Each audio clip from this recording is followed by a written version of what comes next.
My father said I wasn't good enough to be called his son, so I became a millionaire and bought their house out from under them. Please take a second to hit subscribe and tell us where you're joining from. I'm always touched by how connected this community feels. I still remember the exact moment my father looked me dead in the eye and said, "You ain't good enough to be called my son." I was 17, standing in our cramped Atlanta living room, holding my acceptance letter to community college. Not Harvard. Not Yale. Community college. My hands shook as I tried to show him, tried to explain that it was a start, that I'd work my way up. But Austin didn't raise his voice. He didn't have to. He just folded his newspaper, adjusted his reading glasses, and delivered that line like he was commenting on the weather. My mother, Patricia, stood frozen by the kitchen doorway, dish towel in hand, saying nothing. That silence hurt worse than his words. My younger sister, Linda, 12 years old, peeked around the corner with tears streaming down her face. "Daddy, don't say that," she whispered. He ignored her. "Real men provide from day one," he continued, his voice cold and measured. "Real men don't waste time with this community college foolishness. You think you're gonna make something of yourself? Boy, you barely graduated high school. You got no talent, no drive, nothing special about you." Each word landed like a physical blow. I'd spent my entire childhood trying to earn his approval, his respect, anything that resembled love. Nothing was ever enough. My older brother, Donnell, walked through the door at that exact moment, fresh from his shift at the factory where Dad had gotten him a job. Donnell was 22, making $15 an hour, and to hear Austin tell it, he'd already achieved the American dream. "Now that's a man," Dad said, gesturing toward Donnell like he was displaying a prize. "Works hard, brings money home, doesn't chase pipe dreams." Donnell shot me an apologetic look, but he didn't defend me. He never did. "Marcus, leave the boy alone," Mom finally spoke up, her voice barely above a whisper. "Shut up, Patricia. This is between me and this disappointment." That word, disappointment. It became my identity in that house. I grabbed my acceptance letter, crumpled it in my fist, and headed toward my bedroom. "Where you think you're going?" Dad called after me. "To pack," I said, surprising myself with the steadiness in my voice. "Pack? Boy, you ain't got nowhere to go. You gonna stay here, get a real job, and pay rent like a man. $200 a month starts Monday." I turned to face him. "I'd rather sleep in my car." His laugh was cruel. "What car?" "That bucket of rust out front that barely runs." That bucket of rust became my lifeline. A 1998 Honda Civic with 230,000 miles, rust eating through the wheel wells, and a passenger window that wouldn't roll up. But it was mine, bought with money I'd saved from 3 years of working at Quickmart. That night, I loaded everything I owned into garbage bags and left. Mom tried to stop me at the door, tears finally flowing. "Baby, where will you go?" I couldn't look at her. If I did, I might stay, and staying would kill whatever was left of my spirit. "I'll figure it out, Mama." "Marcus, please," she grabbed my arm. "Your father, he just wants what's best." "No, Mama. He wants me to be small so he can feel big. I can't do this anymore." Linda ran out, wrapped her arms around my waist. "Don't leave me here with him, Marcus." My heart shattered, but I was drowning, and I couldn't save anyone else yet. "I'll come back for you, Key. I promise. When I'm somebody, when I've made it, I'll come back." I kissed her forehead and walked out into the humid Atlanta night. I slept in that Civic for 3 months, parked behind the Quickmart where I worked graveyard shifts. I showered at the gym using a membership I could barely afford. Community college during the day, Quickmart at night, and every spare moment I spent teaching myself coding from library computers and YouTube videos. I survived on dollar menu items and whatever expired food my manager, Mr. Hurst, let me take home. "You're smart kid," Mr. Hurst told me one morning as I stocked shelves with exhausted hands. "But smart isn't enough. You need connections, opportunities." He was right. So I started attending every free networking event in Atlanta, lying about having an apartment address, making up stories about my background. At one event, I met Jamal Stevens, a 35-year-old tech entrepreneur who'd sold his startup for $8 million. "You got fire in your eyes," Jamal said, studying me over cheap conference coffee. "What's your story?" I told him everything. The whole ugly truth. Most successful people want to hear about hustle, determination, bootstrap stories. Jamal actually listened. "I'm launching a new app," he said. "Need someone young, hungry, willing to work for equity instead of salary. Interested?" I didn't even ask what the app was. "When do I start?" That decision changed everything. The app was called Quick Connect, a platform for local service providers. My job was basically everything: coding, customer service, marketing, testing. I worked 100-hour weeks, still sleeping in my car, still showering at the gym. 6 months later, Quick Connect caught fire. We went from 500 users to 50,000 in 2 months. Suddenly, investors wanted meetings. Jamal brought me to every pitch, introduced me as his co-founder even though I owned just 5% equity. "This young man," Jamal would say, "sleeps in his car so he can afford to build your future." That's dedication. The investors ate it up. We closed a Series A round for $3 million. My 5% suddenly meant something real. After the deal closed, Jamal took me to lunch at this fancy restaurant in Buckhead, the kind where the menu doesn't have prices. "Marcus," he slid an envelope across the table. "Company's giving you a $50,000 salary now. And here's your first equity payout, $25,000 after taxes." I stared at the check like it might disappear. $25,000. More money than Dad made in a year at the Postal Service. "Get yourself an apartment," Jamal said. "But keep that hunger. Don't let comfort make you soft." I didn't tell my family. Didn't call. Didn't visit. Linda reached out on Facebook asking where I was, if I was okay. I sent her money through PayPal, $500 with a message: "I'm good, Key. Stay strong. Love you." She responded, "Dad says you'll be crawling back soon, broke and begging." 2 years disappeared in a blur of code, meetings, and calculated risks. Quick Connect sold to a major tech company for $75 million.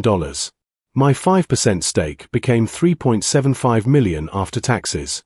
I was 21 years old, a millionaire, and nobody in my family knew. I bought a condo in Midtown Atlanta, nothing flashy, just a clean 2-bedroom with a view of the skyline. I bought a reliable car, a basic Toyota Camry.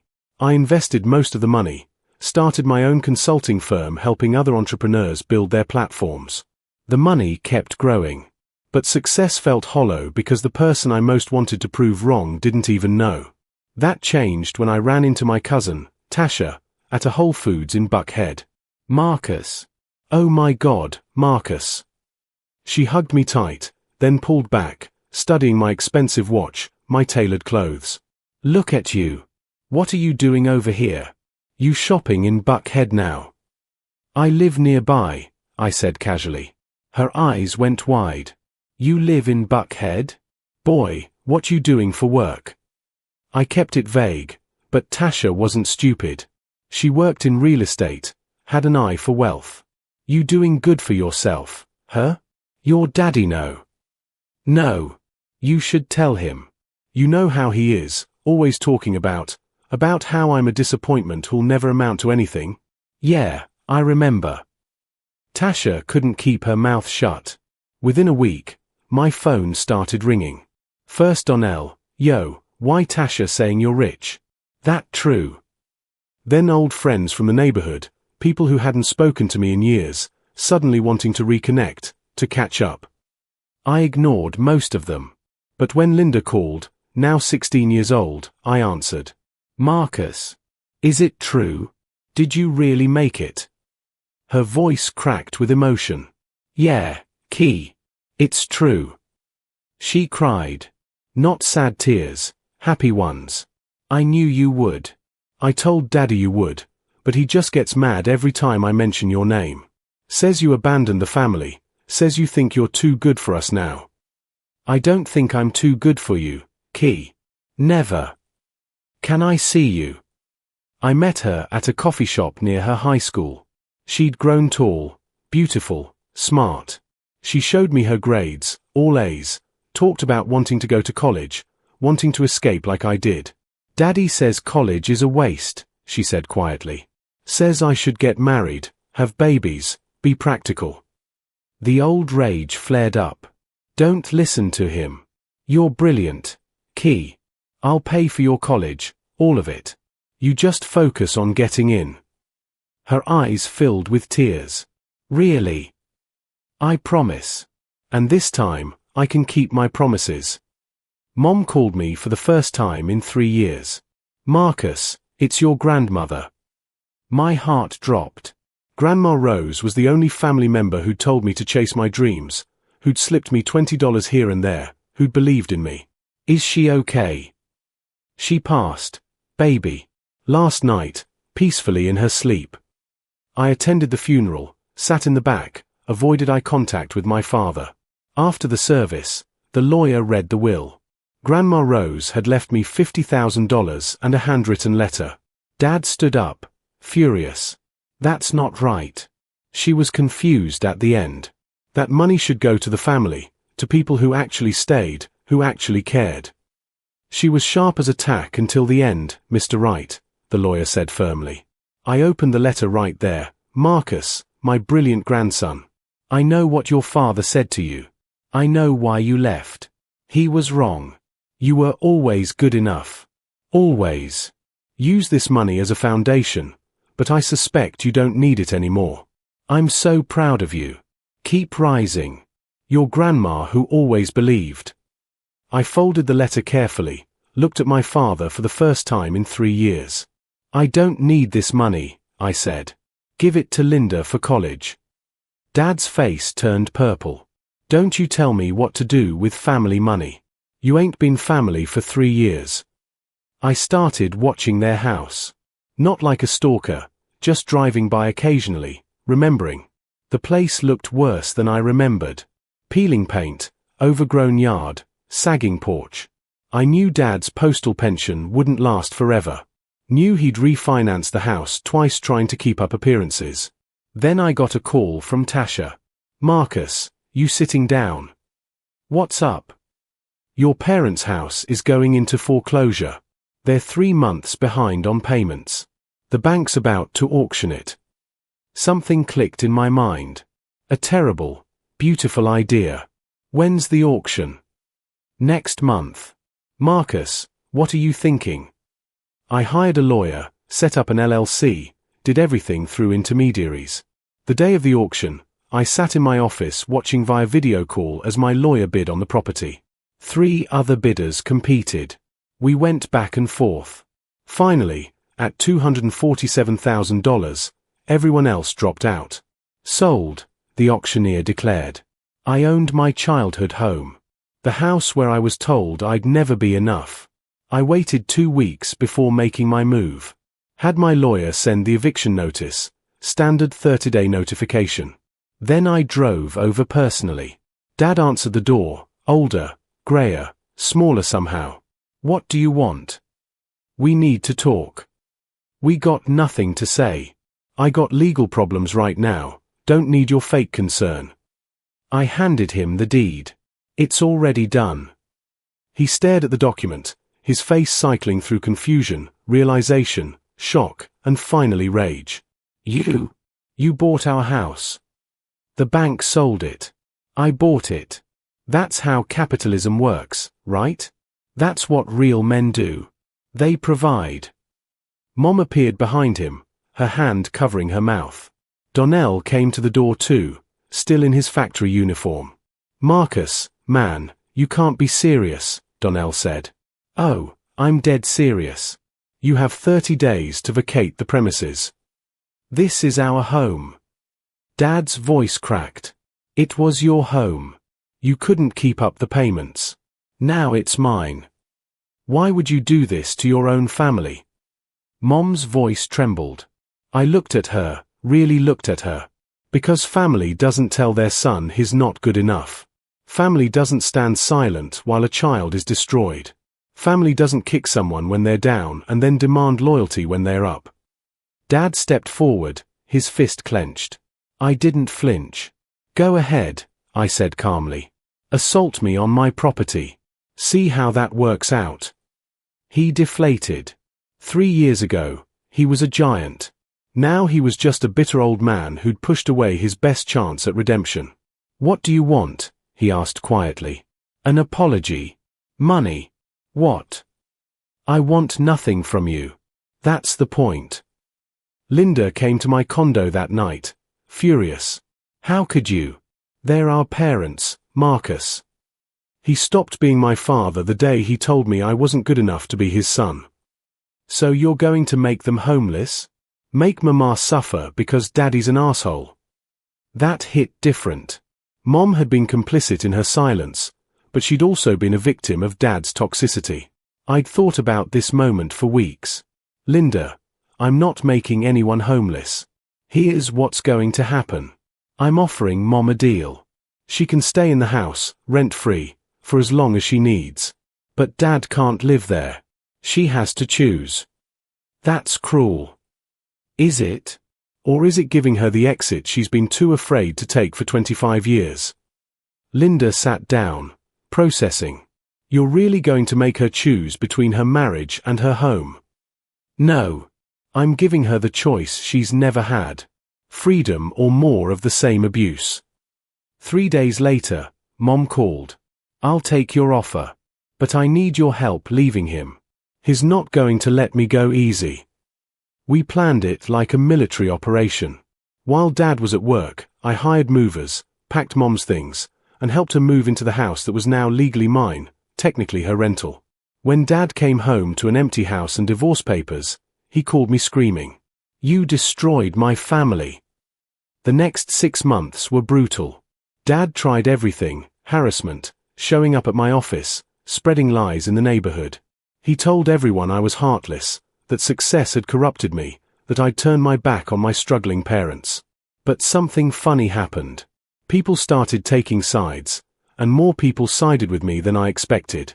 Other kids who'd been told they weren't good enough, other people who'd been beaten down by toxic parents, they reached out with support. My business grew. I started a foundation helping young people from difficult backgrounds get into tech. Linda got into Georgia Tech with a full ride I'd secretly funded through an anonymous scholarship. Mom thrived for the first time in decades. She started painting again, something she'd given up when she married Dad.